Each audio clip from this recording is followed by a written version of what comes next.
ಕಾವೇರಿ ನದಿ ನೀರು ಹಂಚಿಕೆ ವಿಚಾರಕ್ಕೆ ಸಂಬಂಧಪಟ್ಟಂತೆ ಕರ್ನಾಟಕಕ್ಕೆ ಮತ್ತೆ ಶಾಕ್ ಎದುರಾಗಿದೆ. ತಮಿಳುನಾಡಿಗೆ ಕಾವೇರಿ ನೀರು ಬಿಡೋಕೆ ಕಾವೇರಿ ನೀರು ನಿರ್ವಹಣಾ ಪ್ರಾಧಿಕಾರ ಆದೇಶ ಕೊಟ್ಟಿದೆ. 15 ದಿನಗಳ ಕಾಲ ನಿತ್ಯ 3,500 ಕ್ಯೂಸೆಕ್ನಂತೆ 4 ಟಿಎಂಸಿ ನೀರನ್ನು ತಮಿಳುನಾಡಿಗೆ ಕರ್ನಾಟಕ ಹರಿಸಬೇಕು ಅಂತ ಸಿಡಬ್ಲ್ಯೂಎಂಎ ಕೂಡ ಆದೇಶ ಹೊರಡಿಸಿದೆ.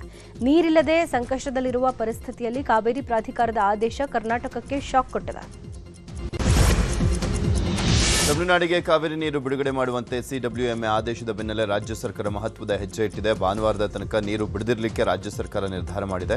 ಕಾವೇರಿ ಜಲ ವಿವಾದದ ಬಗ್ಗೆ ಮುಂದಿನ ಕಾನೂನು ರಾಜಕೀಯ ಹೋರಾಟದ ರೂಪುರೇಷೆಗಳನ್ನು ಚರ್ಚೆ ಮಾಡಲಿಕ್ಕೆ ಸಿಎಂ ಡಿಕೆ ಶಿವಕುಮಾರ್ ಆಗಸ್ಟ್ 2ರಂದು ಸರ್ವಪಕ್ಷ ಸಭೆಯನ್ನು ಕರೆದಿದ್ದಾರೆ. ಭಾನುವಾರ ಬೆಳಗ್ಗೆ 11 ಗಂಟೆಗೆ ಸಿಎಂ ಗೃಹ ಕಚೇರಿ ಕೃಷ್ಣಾದಲ್ಲಿ ಸರ್ವಪಕ್ಷ ಸಭೆ ನಡೆಯಲಿದೆ. ಮಾಜಿ ಸಿಎಂಗಳು, ಕಾವೇರಿ ಕೊಳ್ಳದ ಸಂಸದರು, ಶಾಸಕರು, ರಾಜ್ಯದ ಕೇಂದ್ರ ಸಚಿವರು, ಸರ್ವಪಕ್ಷದ ಪ್ರಮುಖ ನಾಯಕರು, ವಿಪಕ್ಷ ನಾಯಕರಿಗೆ ಸಭೆಗೆ ಆಹ್ವಾನವನ್ನು ಕೊಡಲಾಗಿದೆ. ಸರ್ವಪಕ್ಷ ಸಭೆ ಬಳಿಕ ತಮಿಳುನಾಡಿಗೆ ನೀರು ಬಿಡುವ ಬಗ್ಗೆ ಸಿಎಂ ಡಿಕೆ ಶಿವಕುಮಾರ್ ತೀರ್ಮಾನವನ್ನು ಮಾಡಲಿದ್ದಾರೆ. ಕಾವೇರಿ ಸಂಬಂಧಪಟ್ಟಂತೆ ಸರ್ವಪಕ್ಷದ ಸಭೆಯನ್ನು ಭಾನುವಾರ 11 ಗಂಟೆಗೆ ಕೃಷ್ಣಾದಲ್ಲಿ ಕರೆದಿದ್ದೇನೆ.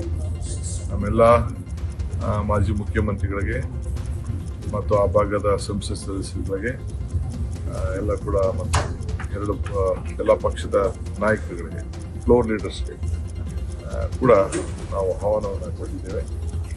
ಅವರೆಲ್ಲ ಬಂದು ಪಾರ್ಟಿಸಿಪೇಟ್ ಮಾಡಲಿಕ್ಕೆ ಆಲ್ ಪಾರ್ಟಿ ಮೀಟಿಂಗನ್ನು ಕರೆದು ಚರ್ಚೆ ಮಾಡ್ತೇವೆ.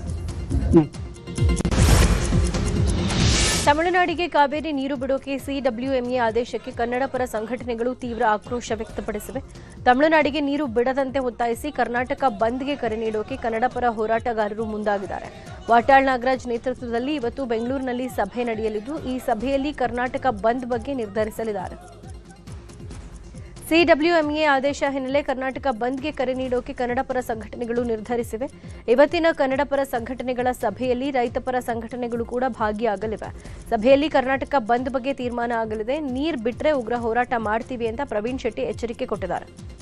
ಸಿಡಬ್ಲ್ಯೂಸಿ ನಮ್ಮ ಪರ ಬರಲಿಲ್ಲ. ಆವಾಗ ನಾನು ನೋಡಿದ್ರೆ ಇವರು ತಮಿಳುನಾಡು ಪರ ಇದ್ದಾರೆ ಅನ್ನೋ ರೀತಿ ಆಯಿತು. ಕೇಂದ್ರ ಸರ್ಕಾರಕ್ಕೆ ಎಚ್ಚರಿಕೆಯನ್ನು ಕೊಡಬೇಕಾಗುತ್ತೆ. ಒಂದು ಕಣ್ಣಿಗೆ ಬೆಣ್ಣೆ, ಒಂದು ಕಣ್ಣಿಗೆ ಸುಣ್ಣವನ್ನು ಹಾಕುವುದ್ರ ಮುಖಾಂತರ ಕರ್ನಾಟಕದ ನೀರಿನ ಸಮಸ್ಯೆ, ಕುಡಿಯುವ ನೀರಿಗಾಗಿ ನೀರಿಲ್ಲ ಅಂದ್ರೂ ಸಹ ತಮಿಳುನಾಡಿಗೆ ಬಿಡಿಸ್ತಾ ಇರೋದನ್ನ ತೀವ್ರವಾಗಿ ಕರ್ನಾಟಕ ರಕ್ಷಣಾ ವೇದಿಕೆ ವಿರೋಧಿಸ್ತೀವಿ. ಇನ್ನು ನ್ಯೂಸ್ 18 ಜೊತೆ ಕರವೇ ಅಧ್ಯಕ್ಷ ನಾರಾಯಣಗೌಡ ಮಾತನಾಡಿದ್ದಾರೆ. ಎಲ್ಲರೂ ದೆಹಲಿ ಚಲೋ ಮಾಡೋಣ, ಬನ್ನಿ, ರಾಜ್ಯದ ಜನರೆಲ್ಲ ದೆಹಲಿಗೆ ಹೋಗಿ ಹೋರಾಟ ಮಾಡೋಣ, ಇಲ್ಲಿ ಹೋರಾಟ ಮಾಡಿದ್ರೆ ಕೇಂದ್ರ ಗಮನಿಸಲ್ಲ ಅಂತ ಹೇಳಿದ್ರು. ಈಗ ಕೇಂದ್ರ ಸರ್ಕಾರಕ್ಕೆ ನಾನು ಹೇಳ್ತಾ ಇದ್ದೀನಿ, ನೀವೇ ಮಧ್ಯಸ್ಥಿಕೆ ವಹಿಸಿ, 2 ರಾಜ್ಯದ ಮುಖ್ಯಮಂತ್ರಿಗಳನ್ನ ಕರೆಸಿ ಕೂರಿಸಿ, ತಮಿಳುನಾಡು ಮತ್ತು ಕರ್ನಾಟಕದ ನೀರಾವರಿ ತಜ್ಞರು ಮತ್ತೆ ಕಾನೂನು ತಜ್ಞರನ್ನ ಕೂರಿಸಿ ಒಂದು ನಿಯೋಗ ಮಾಡಿ, ಒಂದು ನಿಯೋಗವನ್ನು ಕರ್ನಾಟಕ ಕಳಿಸ್ಕೊಡಿ. ನೀರಿದ್ರೆ ನೀವೇ ಬಿಟ್ಕೊಂಡು ಹೋಗಿ, ನಾವು ಬೇಡ ಅಂತ ಹೇಳಲ್ಲ.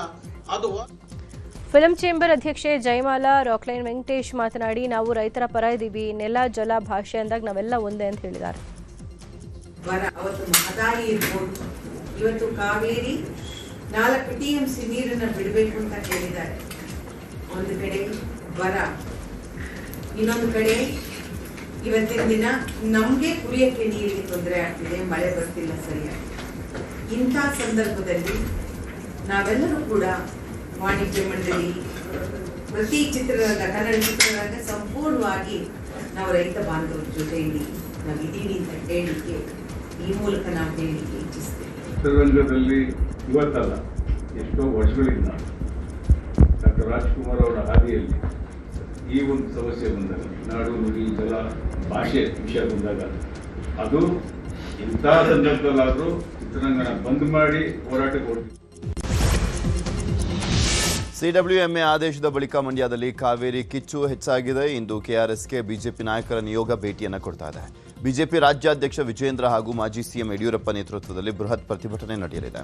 ಜಿಲ್ಲೆಯ ಎಲ್ಲ ಬಿಜೆಪಿ ಕಾರ್ಯಕರ್ತರು ಕೆಆರ್ಎಸ್ಗೆ ಬರಲಿಕ್ಕೆ ತಯಾರಿಯನ್ನು ಮಾಡಿದ್ದಾರೆ. ಇಂದು ಬಿಜೆಪಿ ನಾಯಕರು ಹಾಗೂ ಕಾರ್ಯಕರ್ತರು ಕೆಆರ್ಎಸ್ಗೆ ಮುತ್ತಿಗೆ ಹಾಕುವಂತೆ ಸಾಧ್ಯತೆ ಇದೆ. ಯಾವುದೇ ಅಹಿತಕರ ಘಟನೆ ಜರುಗದಂತೆ ಮಂಡ್ಯ ಪೊಲೀಸರ ಕಟ್ಟೆಚ್ಚರ ವಹಿಸಲಾಗಿದೆ. ಭದ್ರತೆಗಾಗಿ 1,500ಕ್ಕೂ ಹೆಚ್ಚುವರಿ ಸಿಬ್ಬಂದಿಗಳನ್ನು ನಿಯೋಜನೆ ಮಾಡಲಾಗಿದೆ. ತಮಿಳುನಾಡಿಗೆ ನೀರು ಹರಿಸೋಕೆ ಸಿಡಬ್ಲ್ಯೂಎಂಎ ಆದೇಶ ಕೊಟ್ಟ ಬೆನ್ನಲ್ಲೇ ಮಂಡ್ಯದಲ್ಲಿ ರೈತರು ಆಕ್ರೋಶ ವ್ಯಕ್ತಪಡಿಸಿದ್ದಾರೆ. ಸಂಜಯ್ ವೃತ್ತದಲ್ಲಿ ರೈತರು ಪ್ರತಿಭಟನೆ ಮಾಡಿ ಸಿಡಬ್ಲ್ಯೂಎಂಎ ವಿರುದ್ಧ ಧಿಕ್ಕಾರ ಕೂಗಿ ಆಕ್ರೋಶ ವ್ಯಕ್ತಪಡಿಸಿದ್ದಾರೆ. ರಸ್ತೆಯಲ್ಲಿ ಟೈರ್ಗಳಿಗೆ ಬೆಂಕಿ ಹಚ್ಚಿ ತಮಿಳುನಾಡಿಗೆ ನೀರು ಬಿಡದಂತೆ ಆಗ್ರಹಿಸಿದ್ದಾರೆ. ಇನ್ನು ಶ್ರೀರಂಗಪಟ್ಟಣದಲ್ಲಿ ನದಿಗೆ ಇಳಿದು ರೈತರು ಪ್ರತಿಭಟನೆ ಮಾಡಿದ್ದಾರೆ. ಮಂಡ್ಯದಲ್ಲಿ ತಮಿಳುನಾಡು ಸಿಎಂ ವಿಜಯ್ ವಿರುದ್ಧ ವಿಜಯ ಸೇನೆ ಆಕ್ರೋಶ ವ್ಯಕ್ತಪಡಿಸಿದೆ. ಜನನಾಯಕನ್ ಸಿನಿಮಾ ಪ್ರದರ್ಶನ ನಿಲ್ಲಿಸಬೇಕು ಅಂತ ವಿಜಯ ಸೇನೆ ಸಂಘಟನೆ ಕಾರ್ಯಕರ್ತರು ಗುರುಶ್ರೀ ಥಿಯೇಟರ್ಗೆ ಮುತ್ತಿಗೆ ಹಾಕಿ ಪೋಸ್ಟರ್ ಹರಿದು ಆಕ್ರೋಶ ವ್ಯಕ್ತಪಡಿಸಿದ್ದಾರೆ. ಇನ್ನು ಮಂಡ್ಯ ಜಿಲ್ಲೆಯಲ್ಲಿ ಬೂದಿ ಮುಚ್ಚಿದ ಕೆಂಡದಂತಹ ಪರಿಸ್ಥಿತಿ ನಿರ್ಮಾಣ ಆಗಿದ್ದು ಪ್ರತಿಭಟನೆಗಳು ಹೆಚ್ಚಾಗುವ ಸಾಧ್ಯತೆ ಇದೆ. ಹೀಗಾಗಿ ಮುನ್ನೆಚ್ಚರಿಕಾ ಕ್ರಮವಾಗಿ ಕೈಗೊಂಡಿರುವ ಪೊಲೀಸ್ ಇಲಾಖೆ ಜಿಲ್ಲೆಯಾದ್ಯಂತ ಫುಲ್ ಬಂದೋಬಸ್ತ್ ಮಾಡಿದೆ. ಭದ್ರತೆಗಾಗಿ 1500 ಹೆಚ್ಚು ಸಿಬ್ಬಂದಿ ನಿಯೋಜನೆ ಮಾಡಲಾಗಿದೆ. ಮೈಸೂರಿನಲ್ಲೂ ಹೋರಾಟ ತೀವ್ರಗೊಂಡಿದೆ. ಕರ್ನಾಟಕ ರಕ್ಷಣಾ ವೇದಿಕೆ ಸ್ವಾಭಿಮಾನಿ ಬಳಗದಿಂದ ಪ್ರತಿಭಟನೆ ನಡೀತಾ ಇದೆ. ರಾಜ್ಯ ಸರ್ಕಾರ ಹಾಗೂ ಸಿಡಬ್ಲ್ಯೂಆರ್ಸಿ ವಿರುದ್ಧ ಧಿಕ್ಕಾರ ಕೂಗಿ ಆಕ್ರೋಶ ವ್ಯಕ್ತಪಡಿಸಿದ್ದಾರೆ. ತಮಿಳುನಾಡಿಗೆ ನೀರು ಬಿಟ್ಟರೆ ಉಗ್ರ ಪ್ರತಿಭಟನೆ ಮಾಡ್ತೀವಿ ಅಂತ ಎಚ್ಚರಿಕೆ ಕೊಟ್ಟಿದ್ದಾರೆ. ಸಿಡಬ್ಲ್ಯೂಆರ್ಸಿ ಆದೇಶ ಧಿಕ್ಕರಿಸಿ ಸುಪ್ರೀಂ ಕೋರ್ಟ್ ಮೊರೆ ಹೋಗಿ ಯಾವುದೇ ಕಾರಣಕ್ಕೂ ನೀರು ಬಿಡಬೇಡಿ, ನಾವು ಬೀದಿಗಿಳಿದು ಹೋರಾಟ ಮಾಡ್ತೀವಿ ಅಂತ ರೈತ ಮುಖಂಡ ಕುರುಬೂರು ಶಾಂತಕುಮಾರ್ ಎಚ್ಚರಿಕೆ ಕೊಟ್ಟಿದ್ದಾರೆ. ನೀರು ಬಿಡಬೇಕು ಅಂತ ತೀರ್ಪನ್ನು ಕೊಟ್ಟಿದ್ದಾರೆ. ರಾಜ್ಯ ಸರ್ಕಾರ ಯಾವುದೇ ಕಾರಣಕ್ಕೂ ಆ ತೀರ್ಪನ್ನು ಒಪ್ಪಬಾರದು, ಆ ತೀರ್ಪನ್ನು ಧಿಕ್ಕರಿಸಬೇಕು. ಸರ್ವೋಚ್ಚ ನ್ಯಾಯಾಲಯಕ್ಕೆ ಮನವಿಯನ್ನು ಸಲ್ಲಿಸಬೇಕು. ಯಾಕೆ ಅಂತ ಹೇಳಿದ್ರೆ ನಮ್ಮ ಭಾಗದಲ್ಲಿ 2 ತಿಂಗಳಿಂದ ಮಳೆ ಆಗದೆ ಬರಗಾಲದಿಂದ ಹತ್ತು ಹೋಗಿದ್ದಾರೆ ರೈತರು ಬೆಳೆದಿರ್ತಕ್ಕಂಥ ಕಬ್ಬು ಬಾಳೆ ಬೆಳೆಗಳು ಒಣಗೋಗಿದೆ. ರೈತರು ಸಂಕಷ್ಟದಲ್ಲಿದ್ದಾರೆ. ಈಗ ನೀರು ಬಿಟ್ಬಿಟ್ರೆ ವಾಪಸ್ ತರಲಿಕ್ಕಾಗಲ್ಲ. ಕುಡಿಯೋ ನೀರು ಸಂಕಷ್ಟ ಅನುಭವಿಸುವಂಥ ಪರಿಸ್ಥಿತಿ ನಿರ್ಮಾಣ ಆಗಿದೆ. ಇವತ್ತು ತಮಿಳುನಾಡಿಗೆ ಕಾವೇರಿ ನೀರು ಹರಿಸುವಂತೆ ಆದೇಶ ಹೊರಬೀಳ್ತಾ ಇದ್ದಂತೆ ಕಾವೇರಿ ಕೊಳ್ಳದ ರೈತರ ಆಕ್ರೋಶ ಕಟ್ಟೆ ಹೊಡೆದಿದೆ. ಸಿಡಬ್ಲ್ಯೂಆರ್ಸಿ ಆದೇಶ ಖಂಡಿಸಿ ರಾಮನಗರದಲ್ಲಿ ಕನ್ನಡ ಪರ ಸಂಘಟನೆಗಳು ಪ್ರತಿಭಟನೆಯನ್ನ ಶುರು ಮಾಡಿವೆ. ಐಜೂರು ವೃತ್ತದಲ್ಲಿ ಪಂಜಿನ ಪ್ರತಿಭಟನೆ ನಡೆಸಿದ್ದು ಕೆಲಕಾಲ ಬೆಂಗಳೂರು ಮೈಸೂರು ಹೆದ್ದಾರಿ ತಡೆದು ಆಕ್ರೋಶವನ್ನು ವ್ಯಕ್ತಪಡಿಸಿದರು. ಈ ವೇಳೆ ಮಾತನಾಡಿರುವಂತಹ ಕರವೇ ರಾಜ್ಯಾಧ್ಯಕ್ಷ ಪ್ರವೀಣ್ ಶೆಟ್ಟಿ, ಕಾವೇರಿ ನಮ್ಮದು, ರಕ್ತ ಕೊಟ್ಟರೂ ಕೂಡ ನೀರು ಕೊಡಲ್ಲ, ಒಂದ್ ವೇಳೆ ಸರ್ಕಾರ ನೀರು ಹರಿಸಿದ್ರೆ ಬೃಹತ್ ಹೋರಾಟ ಮಾಡುವುದಾಗಿ ಎಚ್ಚರಿಕೆ ಕೊಟ್ಟರು. ಕಾವೇರಿ ಕನ್ನಡಿಗರ ಜೀವನದಿ. ಕಾವೇರಿ ನ್ಯಾಯಾಧೀಕರಣ ಮಂಡಳಿ ಆದೇಶವನ್ನ ಇಡೀ ನಮ್ಮ ರಾಜಕಾರಣಿಗಳು ಮಧ್ಯಸ್ಥಿಕೆಗೆ ಪ್ರಧಾನಿಯನ್ನ ಕರೆತರಬೇಕನ್ನುವಂತ ಒತ್ತಾಯವನ್ನ ಮಾಡ್ತಾ ಇದ್ವಿ. ಕುಡಿಲಿಕ್ಕೆ ನೀರು. ಆಗಸ್ಟ್ 3ನೇ ತಾರೀಕು ಸಿಎಂ ಡಿಕೆ ಶಿವಕುಮಾರ್ ಹಾಗೂ ತಮಿಳುನಾಡು ಸಿಎಂ ವಿಜಯ್ ಮಹತ್ವದ ಸಭೆ ನಡೆಸಲಿದ್ದಾರೆ. ಅವತ್ತು ಮಧ್ಯಾಹ್ನ 12 ಗಂಟೆಗೆ ವಿಧಾನಸೌಧದಲ್ಲಿ ನಡೆಯುವ ಸಭೆಯಲ್ಲಿ ತಮಿಳುನಾಡು ಸಿಎಂ ವಿಜಯ್ ಭಾಗಿಯಾಗಲಿದ್ದಾರೆ. ಕಾವೇರಿ ಜಲ ವಿವಾದ, ಮೇಕೆದಾಟು ಯೋಜನೆ ಸೇರಿ ಹಲವಾರು ವಿಷಯಗಳ ಕುರಿತು ಮಹತ್ವದ ಚರ್ಚೆ ಆಗಲಿದೆ. ಮೇಕೆದಾಟು ಯೋಜನೆ, ಕಾವೇರಿ ನೀರು ವಿಚಾರವಾಗಿ ಚರ್ಚಿಸಲಿಕ್ಕೆ ಕರ್ನಾಟಕಕ್ಕೆ ಬರಲಿಕ್ಕೆ ಮುಂದಾಗಿರುವಂತಹ ತಮಿಳುನಾಡು ಸಿಎಂ ವಿಜಯ್ ವಿರುದ್ಧ ತಮಿಳುನಾಡಿನ ರೈತರು ಆಕ್ರೋಶವನ್ನು ವ್ಯಕ್ತಪಡಿಸಿದ್ದಾರೆ. ಯಾವುದೇ ಕಾರಣಕ್ಕೂ ಕರ್ನಾಟಕದೊಂದಿಗೆ ಮಾತುಕತೆ ನಡೆಸಬಾರದು, ನೀವ್ಯಾಕೆ ಕರ್ನಾಟಕಕ್ಕೆ ಹೋಗ್ತೀರಾ ಅಂತ ರೈತರು ಮತ್ತು ವಿಪಕ್ಷ ನಾಯಕರು ಕಿಡಿಕಾರಿದ್ದಾರೆ. ಇನ್ನು ಕಾವೇರಿ ನೀರು ವಿವಾದ ವಿಚಾರವಾಗಿ ಬಳ್ಳಾರಿಯಲ್ಲಿ ವಿಪಕ್ಷ ನಾಯಕ ಆರ್ ಅಶೋಕ್ ಕಿಡಿಕಾರಿದ್ದಾರೆ. ಯಾವುದೇ ಕಾರಣಕ್ಕೂ ಕಾವೇರಿ ನೀರನ್ನ ತಮಿಳುನಾಡಿಗೆ ಬಿಡಬಾರದು. ಈಗ ಎಲ್ಲ ಮುಗಿದ ಮೇಲೆ CM DK Shivakumar Tamil Nadu CM ವಿಜಯರನ್ನ ಕರೆಸ್ತಾ ಇದ್ದಾರೆ. ತಮಿಳುನಾಡು ಸಿಎಂ ಈಗ ಬಂದ್ರೆ ನಮ್ಮ ರಾಜ್ಯಕ್ಕೆ ಉಪಯೋಗ ಇಲ್ಲ, ಮೇಕೆದಾಟು ಯೋಜನೆಗೆ ವಿರೋಧ ಮಾಡಿದ್ದಾರೆ. ಅವರು ಬಂದ್ರೆ ಇನ್ನಷ್ಟು ಗೊಂದಲ ಸೃಷ್ಟಿಯಾಗತ್ತೆ ಅಂತ ಹೇಳಿದ್ದಾರೆ. ಕಾವೇರಿ ನೀರಿಗಾಗಿ ಪ್ರತಿಭಟನೆ ನಡೀತಾ ಇರೋ ಹೊತ್ತಲ್ಲೇ ಮೇಕೆದಾಟು ಯೋಜನೆಗೆ ಅನುಮತಿ ಕೊಡುವಂತೆ ಮೈಸೂರು ನಗರ ಜಿಲ್ಲಾ ಕಾಂಗ್ರೆಸ್ ಪ್ರತಿಭಟನೆ ಹಮ್ಮಿಕೊಂಡಿದೆ. ಬೆಳಗ್ಗೆ 11 ಚಿಕ್ಕ ಗಡಿಯಾರ ಸಮೀಪ ಕೇಂದ್ರದ ವಿರುದ್ಧ ಪ್ರತಿಭಟನೆ ನಡೆಸಲಿದ್ದಾರೆ. ಸಿಎಂ ಡಿಕೆ ಶಿವಕುಮಾರ್ ಮೇಕೆದಾಟು ಯೋಜನೆ ಜಾರಿ ಮಾಡೋಕೆ ಸಿದ್ಧರಿದ್ದಾರೆ. ಆದರೆ ಕೇಂದ್ರ ಸರ್ಕಾರ ಇದಕ್ಕೆ ಅವಕಾಶ ಕೊಡ್ತಾ ಇಲ್ಲ. ಪ್ರಧಾನಿ ಮೋದಿ ಮೈಸೂರಿಗೆ ಬರ್ತಾ ಇದ್ದಾರೆ, ಆಗ್ಲಾದ್ರೂ ಅವಕಾಶ ಕೊಡಬೇಕು ಅಂತ ಒತ್ತಾಯಿಸಿ ಪ್ರತಿಭಟನೆ ನಡೆಸಲಿದ್ದಾರೆ. ಕಾವೇರಿ ಕೊಳ್ಳದಲ್ಲಿ ಕಾವೇರಿಗಾಗಿ ಹೋರಾಟ ನಡೀತಾ ಇದ್ರೆ ಕೊಪ್ಪಳದಲ್ಲಿ ತುಂಗಭದ್ರಾ ಎಡದಂಡೆ ವ್ಯಾಪ್ತಿಯ ವಿಜಯನಗರ ಕಾಲುವೆಗಳಿಗೆ ನೀರು ಹರಿಸುವಂತೆ ರೈತರು ಬೀದಿಗಿಳಿದಿದ್ದಾರೆ. ಅಂಜನಾದ್ರಿಯಿಂದ ಮುನ್ರಾಬಾದ್ ಜಲಾಶಯವರೆಗೂ ಇಂದು ಪಾದಯಾತ್ರೆ ನಡೆಯಲಿದ್ದು ಬಿಜೆಪಿ ನಾಯಕರು ಕೂಡ ಸಾಥ್ ಕೊಡಲಿದ್ದಾರೆ. ಜಲಾಶಯದಲ್ಲಿ ಸದ್ಯ 36 ಟಿಎಂಸಿ ನೀರಿದೆ. ಹೀಗಾಗಿ ವಿಜಯನಗರ ಕಾಲುವೆಗೆ 11 ತಿಂಗಳು ನೀರು ಬಿಡಬೇಕು ಅಂತ ಬೃಹತ್ ಹೋರಾಟಕ್ಕೆ ಸಜ್ಜಾಗಿದ್ದಾರೆ. ರೈತರ ಹೋರಾಟಕ್ಕೆ ಮಾಜಿ ಸಚಿವ ಶ್ರೀರಾಮುಲು, ಶಾಸಕ ಜನಾರ್ದನ್ ರೆಡ್ಡಿ, ಮಾಜಿ ಶಾಸಕ ಪರಣ್ಣ ಮುನವಳ್ಳಿ ಸೇರಿದಂತೆ ಹಲವು ನಾಯಕರು ಸಾಥ್ ಕೊಡಲಿದ್ದಾರೆ. ಕಳೆದ 3 ದಿನಗಳಿಂದ ನಡೀತಾ ಇದ್ದ ಸಂಪುಟ ವಿಸ್ತರಣೆಯ ಸರ್ಕಸ್ ಕೊನೆ ಹಂತಕ್ಕೆ ಬಂದಿದೆ. ಸಿಎಂ ಡಿಕೆಶಿ ಹಾಗೂ ಸಿದ್ದರಾಮಯ್ಯ ನೀಡಿದ ಪಟ್ಟಿಗೆ ದೆಹಲಿ ನಾಯಕರು ಬಹುತೇಕ ಗ್ರೀನ್ ಸಿಗ್ನಲ್ ಕೊಟ್ಟಿದ್ದಾರೆ. ಹೈಕಮಾಂಡ್ ನಾಯಕರ ನೇತೃತ್ವದಲ್ಲಿ ನಡೆದ ಸಭೆಯಲ್ಲಿ 16 ಹೆಸರು ಫೈನಲ್ ಆಗಿದ್ದು ಭಾನುವಾರ ಸಂಜೆ ಕೆಸಿ ವೇಣುಗೋಪಾಲ್ ಲಿಸ್ಟ್ ತರಲಿದ್ದಾರೆ.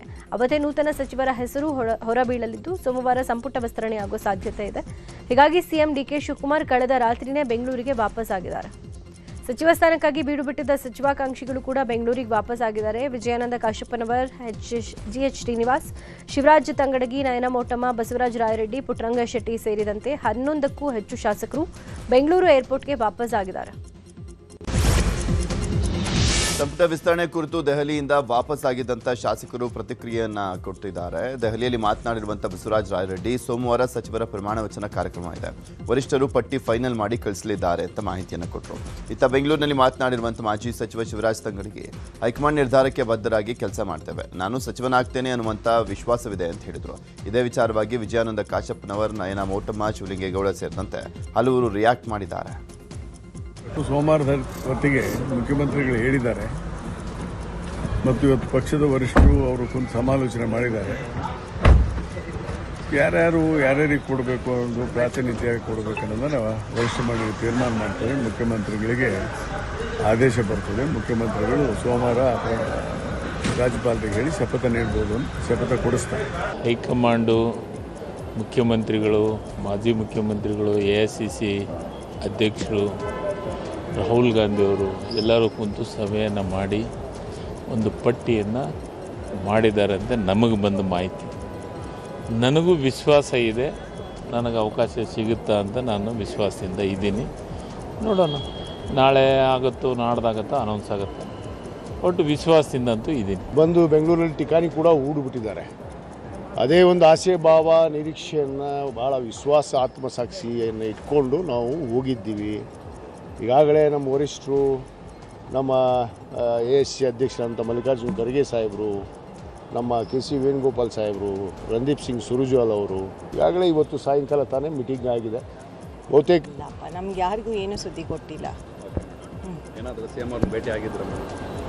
CM ಅವ್ರನ್ನ ಖಂಡಿತ ಅದು ಸಹಜವಾಗಿ ಭೇಟಿ ಆಗ್ತಾ ಇದ್ದೀನಿ. ನಾನು ಭೇಟಿ ಆಗಿದೆ, ಆ ಥರ ನಾನೇನು ಬೇಡಿಕೆ ಇಟ್ಟಿಲ್ಲ, ಜಸ್ಟ್ ಮಾತಾಡ್ಸಿದ್ದೀನಿ ಅಷ್ಟೇ. ಖಂಡಿತ ಅವಕಾಶ ಕೊಟ್ಟರೆ ಖಂಡಿತ ತಾಯಿಯವರು ಏನು ಕೆಲಸ ಮಾಡಿದ್ದಾರೆ ಅದರ ಅದನ್ನು ಒಂದು ರೀತಿ ಮುಂದುವರ್ಸ್ಕೊಂಡು ಹೋಗಬೇಕು ಅಂತ ಖಂಡಿತ ಇಚ್ಛೆ ಇದೆ. ಪಕ್ಷ ನನಗೆ ಅವಕಾಶ ಕೊಟ್ಟರೆ, ಹೈಕಮಾಂಡ್ ಅವರು ನನಗೆ ಅವಕಾಶ ಕೊಟ್ಟರೆ ಖಂಡಿತ ಅದನ್ನು ಮಾಡಿ ತೋರಿಸ್ತೀನಿ ಅಂತ ನನಗೆ ನಂಬಿಕೆ ಇದೆ. ಸೋಮವಾರ ದಿವಸ ಪ್ರಮಾಣ ವಚನ ಸ್ವೀಕಾರ ಮಾಡಿಸ್ತೀನಿ ಅಂತ ಹೇಳಿದ್ದಾರೆ. ಪಟ್ಟಿನ ಭಾನುವಾರ ದಿವಸ ಬಿಡುಗಡೆ ಮಾಡ್ತೀನಿ ಅಂತ ಹೇಳಿದ್ದಾರೆ. ಅದು ಹೆಂಗೆ ಗೊತ್ತಾಗುತ್ತೆ ಸರ್? ಯಾವ ಬೇಡಿಕೆಯೂ ಇಲ್ಲ, ಏನು ಹೇಳಿಲ್ಲಪ್ಪ.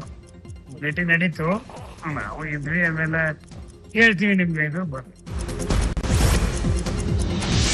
ಕರುನಾಡಲ್ಲಿ ಮುಂಗಾರು ಮಳೆ ಕೈಕೊಟ್ಟಿದ್ದು ಭೀಕರ ಬರಗಾಲ ಆವರಿಸಿದೆ. ಹೀಗಾಗಿ ವಿಜಯಪುರ ಜಿಲ್ಲೆಯಲ್ಲಿ ಬಿಜೆಪಿ ನಾಯಕ ಎನ್ ರವಿಕುಮಾರ್ ನೇತೃತ್ವದಲ್ಲಿ ಬರ ಅಧ್ಯಯನ ನಡೆಸಲಾಗಿದೆ. ಮುದ್ದೇಬಿಹಾಳ, ಸಿಂದಗಿ, ದೇವರಹಿಪ್ಪರ್ಗಿ, ನಾಗಠಾಣ ಕ್ಷೇತ್ರಗಳಲ್ಲಿ ಸಂಚರಿಸಿದ ಕಮಲ ನಾಯಕರು ಒಣಗಿ ಹೋಗ್ತಾ ಇರುವ ಬೆಳೆಗಳ ವೀಕ್ಷಣೆ ಮಾಡಿದ್ರು. ಈ ವೇಳೆ ರೈತರ ಪ್ರತಿ ಎಕರೆಗೆ 25,000 ಪರಿಹಾರ ನೀಡುವಂತೆ ಆಗ್ರಹಿಸಿದ್ದಾರೆ.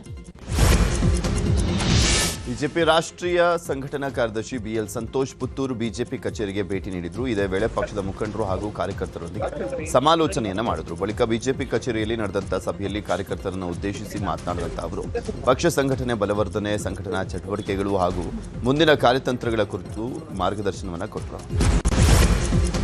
ಕೋಲಾರ ಜಿಲ್ಲೆಯ ಕೆಜಿಎಫ್ನಲ್ಲಿರುವ ಎಸ್ಪಿ ಕಚೇರಿ ಸ್ಥಳಾಂತರ ಮಾಡದಂತೆ ಕೆಜಿಎಫ್ ಮಾಜಿ ಶಾಸಕ ರಾಜೇಂದ್ರನ್ ಒತ್ತಾಯಿಸಿದ್ದಾರೆ. ಕೆಜಿಎಫ್ನಲ್ಲಿ ಚಿನ್ನದ ಗಣಿಗಾರಿಕೆ ನಡೀತಾ ಇದ್ದ ವೇಳೆ ಕೋಲಾರ ಜಿಲ್ಲೆಯ ಕೆಜಿಎಫ್ ನಗರಕ್ಕೆ ಪ್ರತ್ಯೇಕ ಎಸ್ಪಿ ಹುದ್ದೆಯನ್ನು ರಾಜ್ಯ ಸರ್ಕಾರ ನೀಡಿತ್ತು.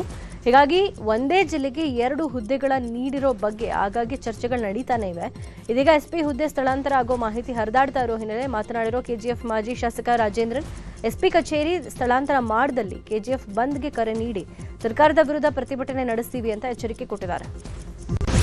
ಕೆಶಿನಗರ ಕ್ಷೇತ್ರದಲ್ಲಿ ಕರ್ತವ್ಯ ನಿರತ ಎಸ್ಐಆರ್ ಸಿಬ್ಬಂದಿ ಮೇಲೆ ಹಲ್ಲೆ ಆಗಿದೆ. ಡಿಜಿಹಳ್ಳಿಯಲ್ಲಿ BLO ಮೇಲ್ವಿಚಾರಣಾ ಕರ್ತವ್ಯದಲ್ಲಿದ್ದ ಸರ್ಕಾರಿ ಅಧಿಕಾರಿ ಫಕೀರಪ್ಪ ಮೇಲೆ ಯಾರಬ್ ದಸ್ತಗೀರ್ ಅನ್ನೋರು ಹಲ್ಲೆ ಮಾಡಿದ್ದಾರೆ. ಎಸ್ಐಆರ್ ಫಾರ್ಮ್ಗೆ ಬೇಡಿಕೆ ಇಟ್ಟು ಗಲಾಟೆ ತೆಗೆದು ಏಕಾಏಕಿ ಹಲ್ಲೆ ಮಾಡಿದ್ದಾರೆ. ಸ್ವಜನ ಪಕ್ಷಪಾತ ಹಾಗೂ ಭ್ರಷ್ಟಾಚಾರ ಆರೋಪದಡಿ ಅಮಾನತುಗೊಂಡಿರುವಂತಹ ಕೆಪಿಎಸ್ಸಿ ಮಾಜಿ ಅಧ್ಯಕ್ಷ ಶಿವಶಂಕರಪ್ಪ ಸಾಹುಕಾರ್ ವಿರುದ್ಧ ಮತ್ತೊಂದು ದೂರು ದಾಖಲಾಗಿದೆ. ಶಿವಶಂಕರಪ್ಪ ಆದಾಯಕ್ಕೆ ಮೀರಿದ ಆಸ್ತಿ ಗಳಿಸಿದ್ದಾರೆ ಅನ್ನುವಂಥ ಗಂಭೀರ ಆರೋಪ ಕೇಳಿಬಂದಿದೆ. ಶಾಕ್ ಕೊಟ್ಟಿದ್ದಾರೆ. ಜುಲೈ 15ನೇ ತಾರೀಕು ವೆಸ್ಟ್ ಆಫ್ ಕಾರ್ಡ್ ರಸ್ತೆಯ ಶಿವಹಳ್ಳಿ ಫ್ಲೈಓವರ್ ಮೇಲೆ ರಾಘವೇಂದ್ರ ಎಂಬಾತನ ಫ್ಲೈಓವರ್ ಮೇಲೆ ಕಾರ್ ನಿಲ್ಲಿಸಿ ಪಟಾಕಿ ಸಿಡಿಸಿ ಬಿಲ್ಡಪ್ ಕೊಟ್ಟಿದ್ದ. ಇದರ ವಿಡಿಯೋ ಇನ್ಸ್ಟಾಗ್ರಾಂನಲ್ಲಿ ಅಪ್ಲೋಡ್ ಮಾಡಿದ್ದ. ಈ ಸಂಬಂಧ ಕೇಸ್ ದಾಖಲಿಸಿಕೊಂಡು ಠಾಣೆಗೆ ಆರೋಪಿ ರಾಘವೇಂದ್ರನ ಕರೆತಂದು ವಿಡಿಯೋ ಡಿಲೀಟ್ ಮಾಡಿಸಿದ್ದಾರೆ. ನಾಳೆ ಮೈಸೂರಿಗೆ ಪ್ರಧಾನಿ ನರೇಂದ್ರ ಮೋದಿ ಆಗಮಿಸಲಿದ್ದಾರೆ. ಈ ಹಿನ್ನೆಲೆಯಲ್ಲಿ ಮಂಡಕಳ್ಳಿ ವಿಮಾನ ನಿಲ್ದಾಣದಿಂದ ಹೆಲಿಕಾಪ್ಟರ್ ರಿಹರ್ಸಲ್ ನಡೆಸಿದೆ. ಮೈಸೂರು ನಗರದ ಸುತ್ತಲೂ ಬಿಗಿ ಪೊಲೀಸ್ ಬಂದೋಬಸ್ತ್ ಅನ್ನು ಒದಗಿಸಲಾಗಿದೆ. ಶಿರ್ಸಿಯ ಸಿದ್ದಾಪುರ ತಾಲೂಕಿನ ಅವರಗುಪ್ಪದಲ್ಲಿ ನಡೆದಿದ್ದ ವಸಂತ್ ನಾಯಕ್ ಹತ್ಯೆ ಪ್ರಕರಣದಲ್ಲಿ ಆರೋಪಿ ಜ್ಯೋತಿಷಿ ಕಮಲಾಕರ್ ಭಟ್ಗೆ ಜೈಲೇ ಗತಿಯಾಗಿದೆ. ಕಮಲಾಕರ್ ಭಟ್ ಸೇರಿ 7 ಮಂದಿ ಸಲ್ಲಿಸಿದ್ದ ಜಾಮೀನು ಅರ್ಜಿಯನ್ನು ಶಿರ್ಸಿಯ ಪ್ರಧಾನ ಸತ್ರ ನ್ಯಾಯಾಲಯ ವಜಾ ಮಾಡಿದೆ. ಬಾಗಲಕೋಟೆ ಜಿಲ್ಲೆಯ ಮುಧೋಳ ತಾಲೂಕಿನ ಮುಗಳಕೋಡ ಗ್ರಾಮದಲ್ಲಿ ದೊಡ್ಡ ಅನಾಹುತವೊಂದು ಕೂದಳ್ಳೆ ಅಂತರದಲ್ಲಿ ತಪ್ಪಿದೆ. ಕೊಲ್ಹಾಪುರದಿಂದ ಮುಧೋಳ ನಗರಕ್ಕೆ ಕೆಎಸ್ಆರ್ಟಿಸಿ ಬರ್ತಾ ಇದ್ದ ಸಂದರ್ಭದಲ್ಲಿ ಎದುರಿಗೆ ಕಾರೊಂದು ನುಗ್ಗಿ ಬಂದಿದೆ. ಇದನ್ನು ತಪ್ಪಿಸಲಿಕ್ಕೆ ಹೋಗಿ ಬಸ್ ಕದ್ದಕಕ್ಕೆ ನುಗ್ಗಿದ್ದು ಕೂದಳ್ಳೆ ಅಂತರದಲ್ಲಿ ಅಪಾಯ ತಪ್ಪಿದೆ. 30ಕ್ಕೂ ಹೆಚ್ಚು ಜನರಿದ್ದಂಥ ಬಸ್ನಲ್ಲಿ 3-4 ಮಂದಿಗೆ ಸಣ್ಣ ಪುಟ್ಟ ಗಾಯಗಳಾಗಿವೆ. ಮತ್ತಷ್ಟು ಸುದ್ದಿ ಬ್ರೇಕ್ ಆದ್ಮೇಲೆ. ಚಿಕ್ಕಬಳ್ಳಾಪುರ ಬೆಂಗಳೂರು ರಾಷ್ಟ್ರೀಯ ಹೆದ್ದಾರಿಯಲ್ಲಿ ಬೈಕ್ ತಪ್ಪಿಸಲಿಕ್ಕೆ ಹೋಗಿ ಟಿಪ್ಪರ್ ಪಲ್ಟಿಯಾಗಿದೆ. ಘಟನೆಯಲ್ಲಿ ಬೈಕ್ ಸವಾರನಿಗೆ ಗಂಭೀರ ಗಾಯವಾಗಿದ್ದು ಜಿಲ್ಲಾಸ್ಪತ್ರೆಯಲ್ಲಿ ಚಿಕಿತ್ಸೆಯನ್ನು ಕೊಡಲಾಗ್ತಾ ಇದೆ. ಬಿಎಂಟಿಸಿ ಹಾಗೂ ಕೆಎಸ್ಆರ್ಟಿಸಿ ಬಸ್ಗಳ ಟಿಕೆಟ್ ದರ ಶೀಘ್ರದಲ್ಲೇ ಏರಿಕೆಯಾಗಲಿದೆ. ಸರ್ಕಾರಿ ಬಸ್ಗಳ ಟಿಕೆಟ್ ದರ ಏರಿಕೆಗೆ ಸರ್ಕಾರ ಸಮಿತಿ ರಚನೆ ಮಾಡಿದೆ. ಕಳೆದ 3 ದಿನಗಳ ಹಿಂದೆ ಚಿತ್ರದುರ್ಗ ತಾಲೂಕಿನ ಮದಕರಿಪುರ ಗ್ರಾಮದಲ್ಲಿ ರಾತ್ರಿ ವೇಳೆ ಕಳ್ಳರ ಗ್ಯಾಂಗ್ ಓಡಾಟ ಕಂಡುಬಂದಿದೆ. 4 ಜನ ಕಳ್ಳರ ಈ ಗ್ಯಾಂಗ್ ಗ್ರಾಮದ ಮುಖ್ಯ ರಸ್ತೆ ಸೇರಿದಂತೆ ಗ್ರಾಮದ ಹೊರವಲಯದ ರಸ್ತೆಯಲ್ಲಿ ಓಡಾಟ ಮಾಡಿದ್ದಾರೆ. ಕರುನಾಡಲ್ಲಿ ಬರ ತಾಂಡವವಾಡ್ತಾ ಇರೋ ಹೊತ್ತಲ್ಲೇ ಮಹಾರಾಷ್ಟ್ರದ ಮಳೆ ಬೆಳಗಾವಿಯಲ್ಲಿ ಅಲ್ಲೋಲಕಲ್ಲೋಲ ಸೃಷ್ಟಿಸ್ತಾ ಇದೆ. ಪಶ್ಚಿಮ ಘಟ್ಟಗಳಲ್ಲಿ ವರುಣನ ಅಬ್ಬರ ಮುಂದುವರೆದಿದ್ದು ಮಹಾರಾಷ್ಟ್ರದ ಕೊಯ್ನಾ ಜಲಾಶಯ ತುಂಬೋ ಹಂತಕ್ಕೆ ಬಂದಿದೆ. ಪಶ್ಚಿಮ ಘಟ್ಟಗಳಲ್ಲಿ ಭಾರಿ ಮಳೆ ಹಿನ್ನೆಲೆಯಲ್ಲಿ ಯಾದಗಿರಿಯ ನಾರಾಯಣಪುರ ಬಸವಸಾಗರ ಡ್ಯಾಂಗೆ ಒಳಹರಿವು ಹೆಚ್ಚಾಗಿದೆ. ಹೀಗಾಗಿ ಕೃಷ್ಣಾ ನದಿಗೆ 1,10,000 ಕ್ಯೂಸೆಕ್ ನೀರನ್ನು ಬಿಡುಗಡೆ ಮಾಡಲಾಗಿದೆ. ಮಹಾರಾಷ್ಟ್ರದ ಘಟ್ಟ ಪ್ರದೇಶದಲ್ಲಿ ಭಾರೀ ಮಳೆ ಹಿನ್ನೆಲೆ ಗೋಕಾಕ್ ಫಾಲ್ಸ್ಗೆ ಜೀವ ಕಳೆ ಬಂದಿದೆ. 171 ಅಡಿ ಮೇಲಿನಿಂದ ಧುಮುಕ್ತಾ ಇರುವ ನೀರು ನೋಡೋಕೆ ಪ್ರವಾಸಿಗರು ಆಗಮಿಸುತ್ತಿದ್ದಾರೆ.